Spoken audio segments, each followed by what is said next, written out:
আসসালামু আলাইকুম ভিউয়ার্স, আজকে চলে আসলাম একদম সেই পদ্মা নদীর তীরে, কীর্তনখোলা নদীর পাশে। এখানে আসলে এত সুন্দর। শহরে শহরে কিন্তু নিঃশ্বাস নিতে খুব কষ্ট হয়, কিন্তু আপনি যখন যে কোনো একটা নদীর তীরে আসবেন এরকম পরিবেশে, তখন কিন্তু আপনাকে এই নিঃশ্বাসটা নিতে কিন্তু খুব ভালো লাগবে। তো আসলে এত সুন্দর পরিবেশ আপনাদের কাছে কেমন লাগছে আমি জানি না।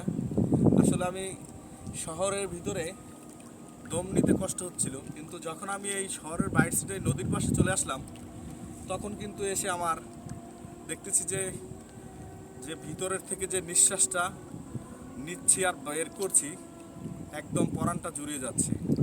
তো সময় পেলে এরকমের অবশ্যই কিন্তু আপনারা এই নদীর তীরে চলে আসবেন, এই নদীর পাশে চলে আসবেন।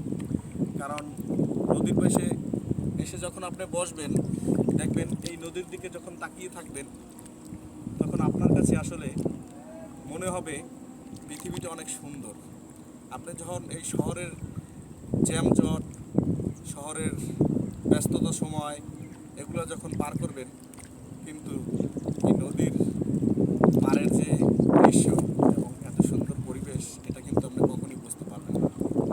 যখনই আপনি এই নদীর পাশে আসবেন, তখন আপনি বুঝতে পারবেন আসলে এখানেও আরেকটা সুন্দর প্রাকৃতিক দৃশ্য রয়েছে। তো বন্ধুরা, আমরা অনেকেই অনেক জায়গায় সময় নষ্ট করি।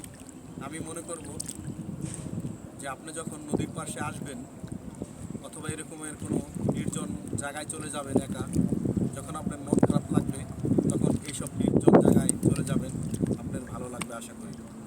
তো ভালো থাকবেন, সুস্থ থাকবেন।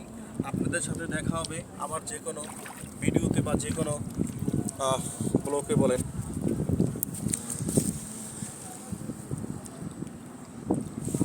তো আর একটু আপনাদেরকে আমি দেখাই, একটি জাহাজ স্টিমার, একটা স্টিমার আসতেছে। ওই স্টিমারটা আপনাদেরকে একটু দেখাবো, একটু দেখেন। আপনাদেরকে সেই স্টিমারটা একটু আমি দেখাবো আমার যতটুকু সম্ভব। দেখেন, খুব সুন্দর, কিন্তু একদম বিশাল বড় একটা স্টিমার কিন্তু চলে যাচ্ছে, দেখতে পাচ্ছেন। তো আসলে এই নদীর পানিটাও আমার খুব ভালো লাগতেছিল। আসলে যদিও আমি প্রস্তুতি নিয়ে আসি নাই, যদি নিয়ে আসতাম তাহলে এই নদীর পানিতে আমি একটু গোসল করতাম। ভালো থাকবেন, সুস্থ